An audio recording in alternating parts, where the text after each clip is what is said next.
Hello guys, j'espère que vous allez bien. My god, on est samedi. Mais qu'est-ce que j'ai fait en début d'année que je regrette un peu, mais je suis quand même contente de l'avoir fait. J'ai fait un groupe WhatsApp avec une de mes potes où je mets mes non négociables de la semaine. Et si à la fin de la semaine je les ai pas fait, je lui dois 50 balles par action pas faite. Donc clairement j'ai pas envie de rendre mes excuses payantes. Il y avait cette semaine une vidéo YouTube que je devais sortir parce que c'est un de mes projets, mais je rechigne parce que je passe trop de temps dans ma tête, etc. Donc si je ne l'ai pas fait pour demain, I have to pay 50 fucking euros. Donc on n'a pas envie de faire ça. Donc me voilà en sweatshirt and jogging et un peu la gueule enfarinée pour vous faire ma petite vidéo de la semaine. Mais promis, ça va être très bien. Le sujet du jour, comment définir ton putain de client idéal. Celui qui te rapporte du flouze, pas celui qui te dit c'est trop mignon ton truc, je vais en parler à ma grand-mère et à tous mes amis. Celui vraiment qui te paye et qui achète tes produits quand tu te lances dans l'entrepreneuriat, et plus particulièrement lorsque tu lances une offre de service, de coaching, d'accompagnement, de thérapie. Bref, toutes les choses qui aident les gens sur un problème. Alors, petit contexte avant de commencer. Moi, je crois que c'est vraiment l'exercice qui m'a donné le plus d'urticaire quand je me suis lancée. Je me souviens, j'avais fait un workshop en live avec des gens. C'était en 2018. Et on m'avait fait faire mon persona. Et je devais deviner comment il s'appelait. Est-ce qu'il préférait les chiens ou les chats? Est-ce qu'il adorait la sauce barbecue ou s'il était plutôt sauce nem? I don't fucking know. Comment est-ce que je peux trouver toutes ces informations dans ma tête et deviner? Bref, c'était l'enfer, je trouvais que ça n'avait aucun sens. Donc si toi aussi t'es un petit peu dans cette situation parce que tu as essayé de définir ton client idéal par la magie de ta tête, stay with me. Pourquoi? Parce que définir ton client idéal, c'est l'un des exercices les plus importants que tu puisses faire quand tu lances ton offre et quand tu lances ton business. Parce que tout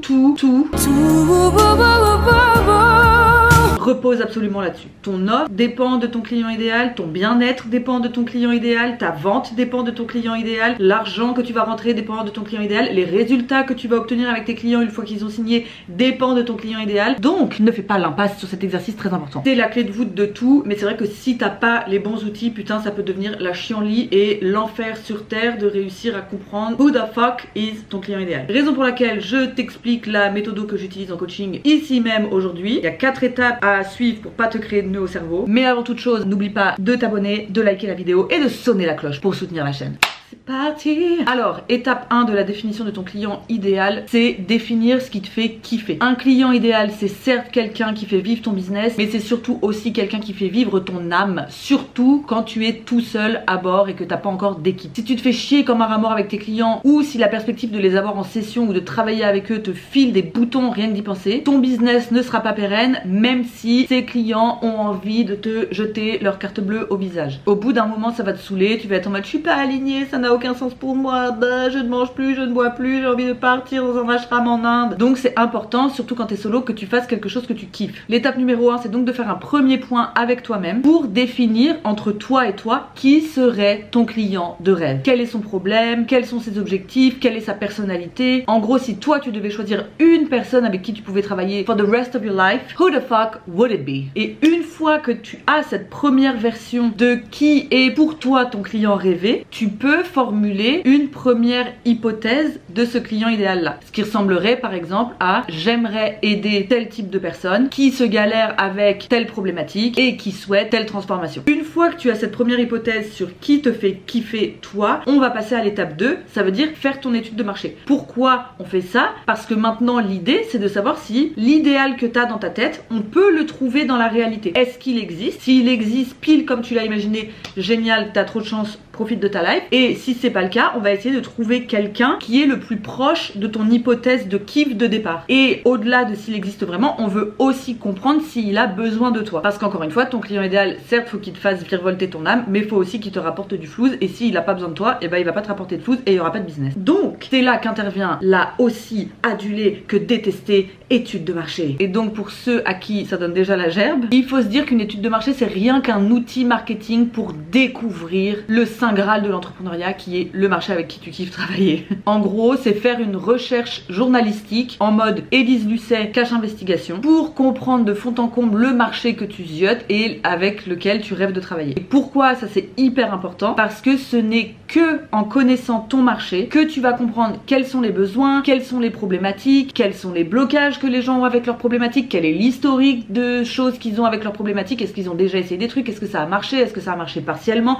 est-ce que c'était bien, est-ce que c'était nul, pourquoi c'était bien, pourquoi c'était nul. Ça va te permettre aussi de comprendre les aspirations de tes clients, leur potentiel, qui ils sont. Et donc quand tu as toutes ces infos, bah c'est méga beaucoup plus facile de créer une offre qui se vend, parce que les gens t'ont dit moi c'est vraiment ça dont j'ai besoin et c'est là-dessus que je suis prêt à investir. Donc après t'as plus qu'à créer une offre en fonction des retours de marché que tu as eu. Enfin plus qu'à, on sait que c'est plus compliqué que ça, parce que trouver son marché c'est quand même une petite carte au trésor et puis parfois on trouve pas le trésor. Bref, tout ça pour dire que plus tu es au courant de tous les détails de ton marché et de la clientèle que tu as envie d'accompagner, plus tu peux créer des offres pertinentes qui se vendent. J'ai fait un cours en ligne de 1 heure de A à Z où tu peux lancer ton étude de marché en direct et où je te dis putain n'abandonne pas, c'est le moment d'y aller, pour faire en sorte que tu ailles jusqu'au bout du process et que tu lances le truc et que tu arrêtes de tergiverser dans le fond de ton canapé. Mais si jamais t'as pas le temps tout de suite de faire ce cours, que je te laisse en description, dans la petite boîte de description, voici les 4 étapes globales de l'étude de marché. 1. À partir de ton hypothèse de départ de client rêvé, idéal que tu avais fait, j'aimerais aider telle personne à régler tel problème, etc. Maintenant ce qu'on va faire c'est qu'on va créer un message qui globalement dit coucou, je suis en train de faire une recherche sur tel sujet et j'adorerais comprendre pourquoi les gens qui ont tel problème se galèrent à le régler, blablabla, blablabla. Est-ce que vous connaissez des gens qui ont cette problématique avec qui vous pourriez me mettre en contact pour que je puisse poser plein de questions pour comprendre le problème du mieux possible et leur apporter par la suite le best fucking coaching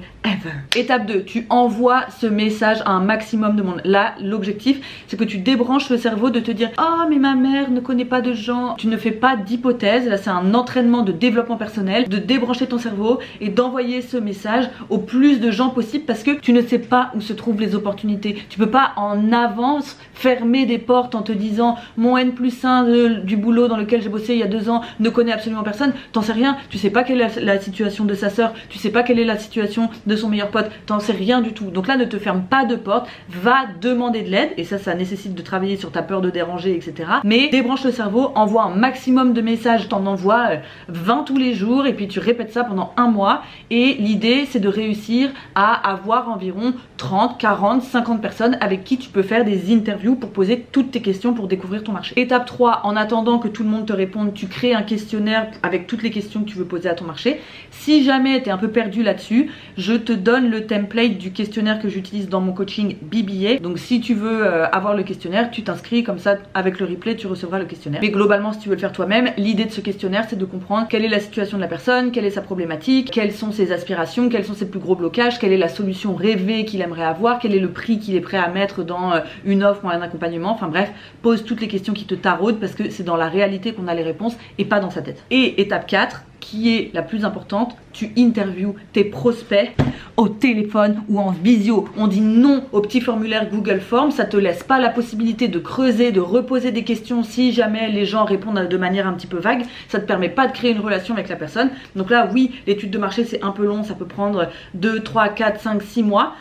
Mais l'idée c'est vraiment que tu puisses créer des premières relations avec les gens, d'avoir une vraie discussion et de faire un vrai travail de recherche. Donc le Google Form, je dis oui uniquement si tu es méga timide et que c'est déjà une énorme montagne pour toi d'avoir des gens au téléphone. Mais si c'est pas le cas, on se sort les doigts et on va parler avec des gens. Ton métier, si tu crées une offre de service, ça va quand même être d'être en contact avec les gens. Donc si déjà tu as peur de contacter les gens qui ont un problème pour savoir comment potentiellement tu peux les aider, qu'est-ce que ça va être une fois qu'il va falloir vendre? So get your head out of your ass, prends ton téléphone. Je sais que c'est dur, les 2 premières fois ça va être dur et puis après franchement ce sera la routine et puis ça te fera plus du tout peur. Et dernière étape, une fois que tu as fait cette étude de marché, que tu as fait les interviews, etc., là il faut réussir à remplir la formule magique d'une offre qui se vend et qui est la suivante. Pour réussir à créer une offre qui se vend, il faut avoir un client spécifique qui a une problématique spécifique, qui souhaite une transformation spécifique et qui est à un moment spécifique de son parcours. C'est hyper important d'être spécifique pour créer une offre qui se vend, parce que si vous êtes générique et que vous dites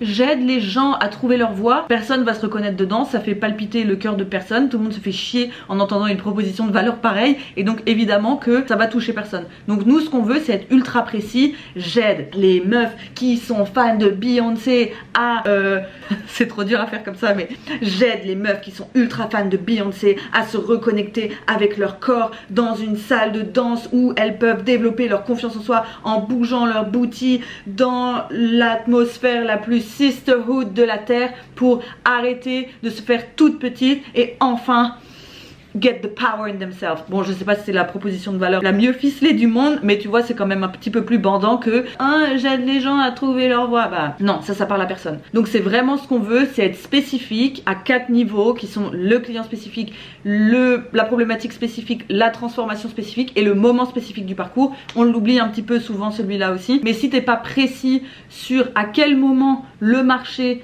est prêt à investir dans ta solution, bah potentiellement tu vas t'adresser à des gens qui sont trop tôt dans leur réflexion ou des gens qui sont trop tard, et donc ça fera pas de vente non plus à la fin. Si jamais ça manquait d'explication, je sais, je répète, ça fait 14 fois que je dis, mais c'est important, il y a le cours entier de A à Z sur comment faire ton étude de marché qui est disponible juste ici, tu peux t'inscrire. Et bah voilà, on arrive à la conclusion. J'espère que cette vidéo t'aura aidé, j'espère aussi que ça te donnera envie de partir à la rencontre de ton client idéal et de sortir de, tu vois, cette posture de praticien et de mettre ta petite casquette de CEO et d'entrepreneur qui fait du business. Toute la difficulté maintenant, c'est de se sortir les doigts et d'aller contacter des étrangers. Donc si c'est un truc qui te pose problème, j'ai une autre vidéo là-dessus sur laquelle tu peux cliquer. You got this. Rappelle-toi qu'il y a plein de gens qui n'oseraient même pas faire le 10e de ce que tu fais. C'est dur au début, mais vas-y tout petit. Vaut mieux y aller tout petit et gagner un tout petit centimètre, et ça se fera au fur et à mesure, et tu verras que tu regarderas dans 2 mois et tu diras appeler des gens, mais j'en ai rien à foutre. Donc courage, ça va bien se passer, c'est trop fun et tout se passera très bien. À bientôt, salut!